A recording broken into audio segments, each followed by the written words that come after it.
The universe was vast, but even among trillions of stars, some names still echoed in forgotten chambers of power. One such name was Earth. On the observation deck of a crystalline station orbiting the neutral star of Evis Prime, Freilich, a Centauri scholar of galactic anthropology, stood before a slowly rotating hologram of humanity's homeworld. His skin shimmered with opalescent hues, each shift of color tied to his thoughts. Tonight, his hues were storm gray and flickering red, a sign of dread. "They are unpredictable," Freilich muttered into his recorder, his voice low and gravelly. "Their resilience does not follow the logic of most species. They break, and yet do not stay broken. They mourn, and from mourning, rage. They're the oldest young species I have studied." Behind him, the Council Tribunal's recent ruling looped across auxiliary screens. A human child, barely 12 solar cycles old, had been executed. The child had been a diplomatic emissary, a gesture of goodwill during tense negotiations. The charge, espionage. The evidence, fabricated. The motive, unknown, perhaps fear. The decision had been unanimous. The Council believed humanity would bend. Freilich paused the playback, staring at the moment the child collapsed. Eyes wide, mouth slightly open, as if surprised the galaxy could be so cruel. "You have made a mistake," he whispered, voice shaking. "You didn't just kill a diplomat. You murdered a symbol of peace." On Earth, silence spread faster than any explosion. No protests erupted. No threats were issued. Cities functioned as normal, yet the stillness was unnatural. Broadcasts turned to solemn music. Screens showed only a single image, the child's smiling face beneath the United Earth Federation seal. In a temple beneath the Vatican, an old priest lit a candle before a stone tablet never spoken of aloud. In the high deserts of Mali, ground sensors registered seismic readings with no geological explanation. In an orbit, a defense satellite went dark, not from attack, but as if the heavens themselves were holding their breath. Commander Lena Voss stood alone in the echoing halls of the United Human Defense Council. Her face was gaunt from sleeplessness, but her eyes were flint. She was the mother of the fallen diplomat. Her voice had not raised. Her grief had not been public. Yet behind closed doors, she gave only one command: Initiate Protocol RA6. Technicians froze. A whisper ran through the ranks like a ghost. One stammered, "Ma'am, that's not active. It's classified above prime level."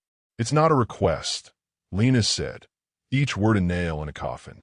Deep in Sahara Quadrant 9, a facility camouflaged as dunes came alive. Turbines groaned, ancient mechanisms engaged. The desert trembled. Sand fell away like curtains, revealing a structure that should not exist. Stone and metal entwined in impossible harmony.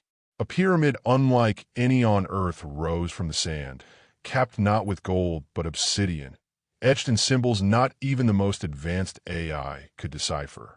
Lena arrived at dawn. No one volunteered to go with her. The pilot wouldn't leave the dropship. As she approached the towering entrance, the very air changed, thicker, older. It smelled not of death, but of memory. Inside, the corridors pulsed with soft light. Hieroglyphs moved, not like animations, but like thoughts. The walls whispered in forgotten tongues, acknowledging her presence, her bloodline, her loss. She walked with steady steps, fingers grazing walls carved before any recorded history. She reached the heart chamber, a vast dome lit by hanging crystals that hummed with energy. At the center was a sarcophagus flanked by 2 statues of jackal-headed guardians. Unlike the static sphinxes of Giza, these watched her, and one blinked. On the sarcophagus lid was a seal, gold inlaid with a single red gemstone. Lena reached out and pressed her palm to it. The air exploded in a low, resonant tone. Stone ground against stone. The lid lifted. Light poured out, not harsh, but luminous with warmth and grief.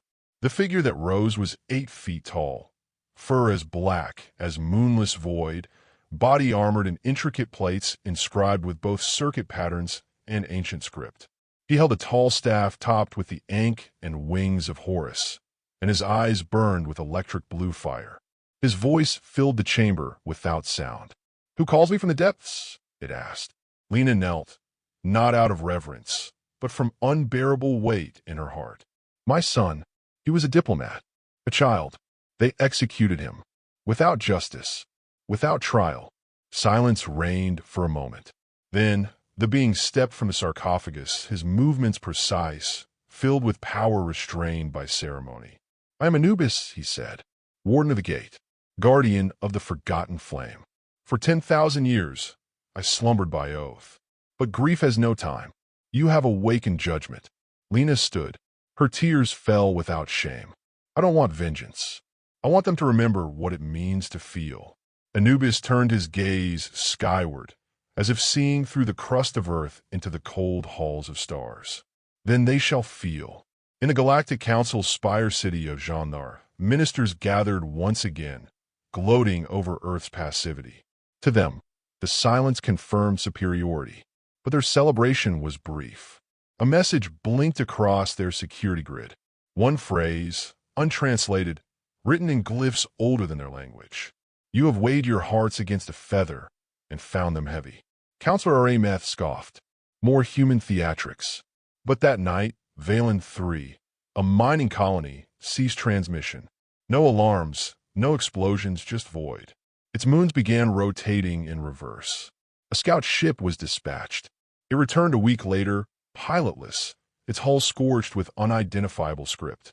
Freilich watched all this from his station. He knew the signs. He knew the myths. And as he watched an encrypted feed of a colossal figure walking unharmed through a burning starship, he felt a shudder down to his core. "Now they remember," he whispered. Back on Earth, Lena stood beneath a sky no longer silent. Storms had returned to the Sahara, unnatural storms. Yet she remained still, watching Anubis ascend into a column of fire and sand. She had not intended for the galaxy to burn, but she had asked for truth to be felt. And sometimes, truth came not as a whisper, but as a roar. And as the desert wind screamed and the pyramids behind her glowed with ancient energy once more, Lena spoke to the child she'd lost. "Forgive me, little star. They will know your name, and they will never forget it." The wind carried her words across the dunes. And somewhere beyond the veil of stars, the gods of old stirred, not as myths, but as memory returning to life. The Galactic Council, once a symbol of unity, now struggled to maintain its mask of control. Tension twisted through the council chambers like smoke. Every corner of the galaxy whispered rumors of colonies gone silent, of outposts where time itself seemed to unravel, of council envoys vanishing without trace. No evidence, no survivors, just the lingering sensation of judgment having been passed. Counselor Arameth paced the perimeter of the chamber, his robe trailing like mist, his mood darker than the twin eclipses of Uran Prime. He slammed a clawed hand onto the data console. "We're being toyed with. Earth dares to threaten the Council's sovereignty? They've sent some weapon, some phantom, an illusion meant to frighten." "It's not illusion," Freilich interrupted, voice heavy and devoid of scholarly detachment. His colors had faded to a somber matte silver, his eyes dim. "It is something older, not a weapon, a memory, a guardian buried beneath their sands, a being their ancestors called God." The other counselors scoffed. Freilich didn't flinch. He placed a single projection before them, grainy footage from a decommissioned relay satellite that had momentarily captured a figure cloaked in swirling sand, walking silently along the surface of a dead moon. Symbols trailed behind him in the dust, symbols that glowed, then vanished. "This is not Earth's attack. It is Earth's awakening," Freilich said. "You murdered their child. Now their old blood rises." While the council debated how to contain the phenomenon, Earth remained uncharacteristically quiet. No broadcasts, no retaliation demands, no armies mobilized. Yet across the stars, anomalies increased. Starships malfunctioned when passing ancient ruins. A fleet dispatched to monitor Earth's moon simply disappeared. Artificial intelligence clusters began dreaming, recording visions of jackals with eyes like comets, cities made of light, and sands that whispered truths. In the shadows of Earth's orbit, Lena stood aboard the command deck of the Eidolon, a Black Ops vessel that had never officially existed. Her fingers traced the data streams projecting from dozens of stars. Her face betrayed nothing, but her voice was sharper now, tempered like forged steel. "They're panicking," her adjutant said quietly. "The Council's calling emergency conclaves daily. Some member species are even breaking from them." "They should," Lena replied. "This isn't just about my son anymore. They poked something ancient and arrogant, and now the galaxy's about to remember why Earth kept its silence for so long." Below them, on Earth's surface, the pyramid had transformed. It no longer merely rose from sand. It pulsed like a heart. Anubis stood at its apex beneath the burning sky, his form now cloaked in radiant armor that shifted with each movement. He did not speak often. He did not need to. The world itself moved when he willed it. But he was not alone. Across the planet, others had begun to stir. Beings long sealed beneath ice, buried in volcanoes, or hidden in jungle ruins. Not all were as noble as Anubis, but all were bound to the same cause. Guardians of humanity's forgotten truths. They had watched their children grow, falter, and rise again. Now, summoned by loss, they returned not for conquest, but for balance. Still, not all humans understood the cost. In a command tent outside Geneva, a coalition of Earth's generals argued over containment protocols. Some wanted to seal the pyramids again. Others whispered of striking them down before they became uncontrollable. Lena walked into the chaos with quiet authority. "You will not raise a hand against him," she said. "He is not your enemy. He is ours. All of ours." A young general, barely old enough to remember Earth's last war, scowled. "And what if he turns on us?" Lena didn't blink. "Then we'll deserve it." Far from Earth, Anubis moved through the wreckage of a council ship in orbit above Garn 12.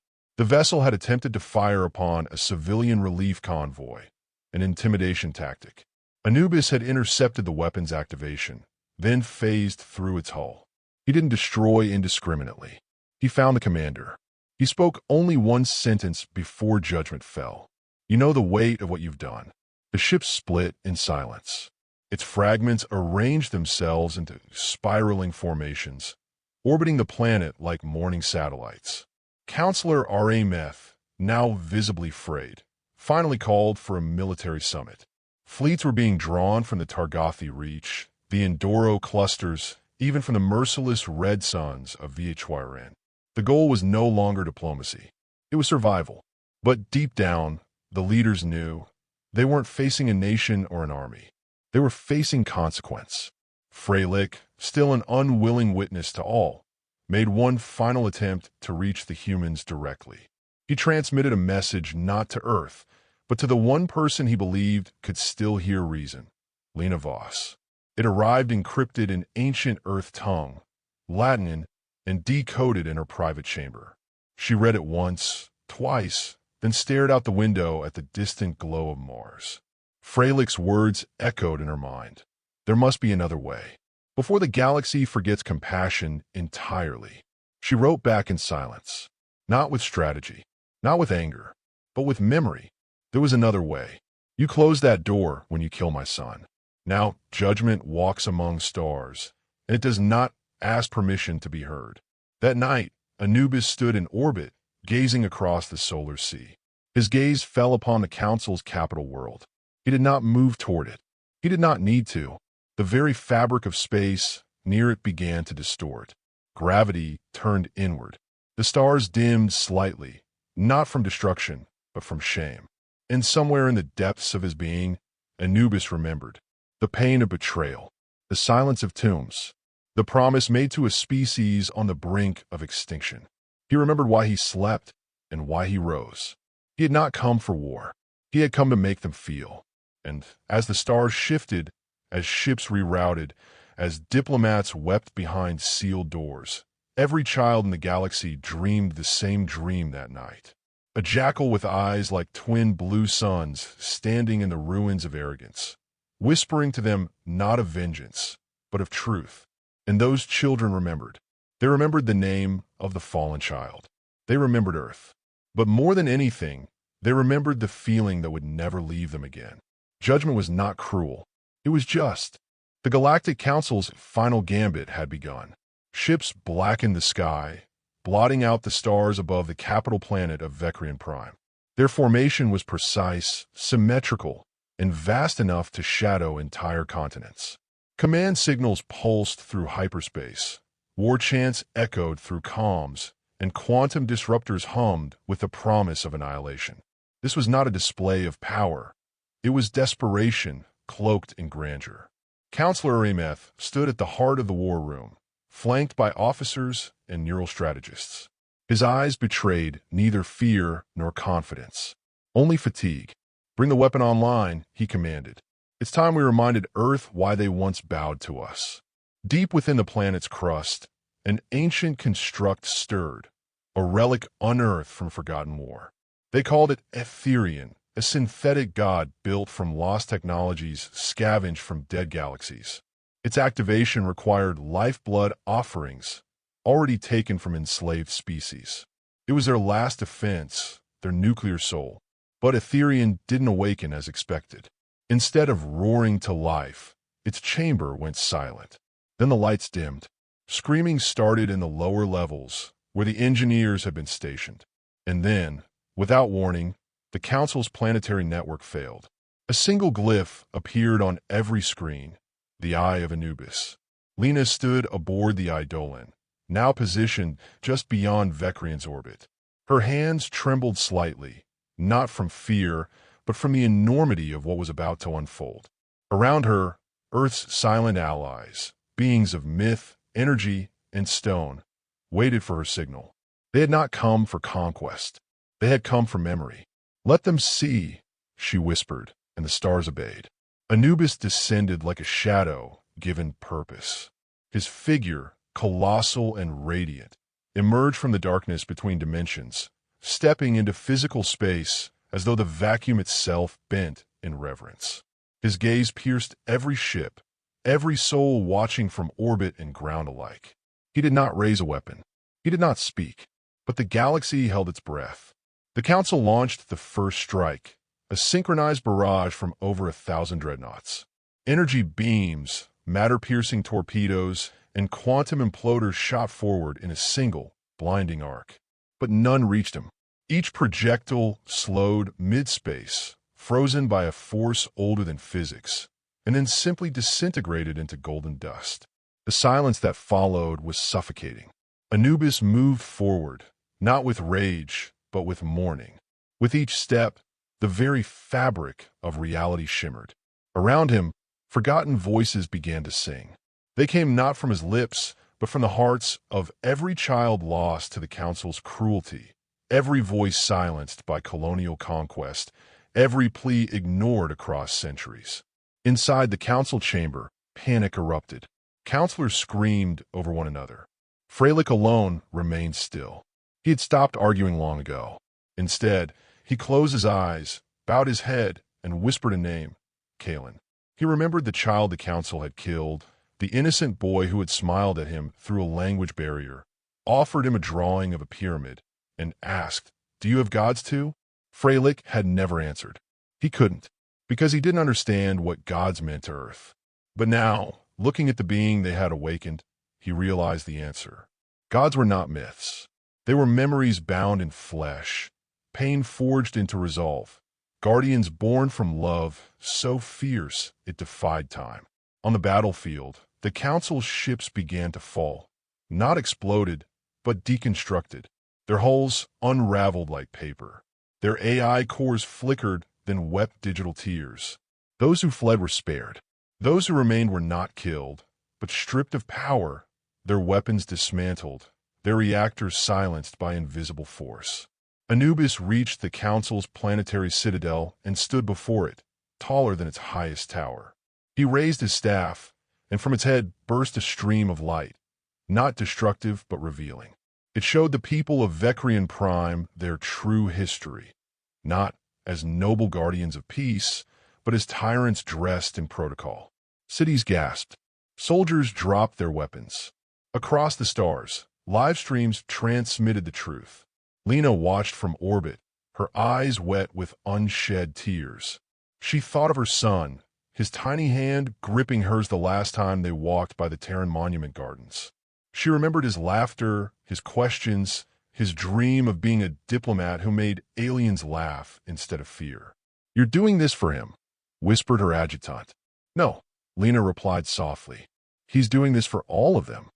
Back on the planet, Arameth stood alone in the council hall, surrounded by ghosts of decisions made for conquest. The door behind him burst open, and Anubis stepped through, not with violence, but with judgment. Arameth snarled, voice cracking, "You cannot rule us with myth."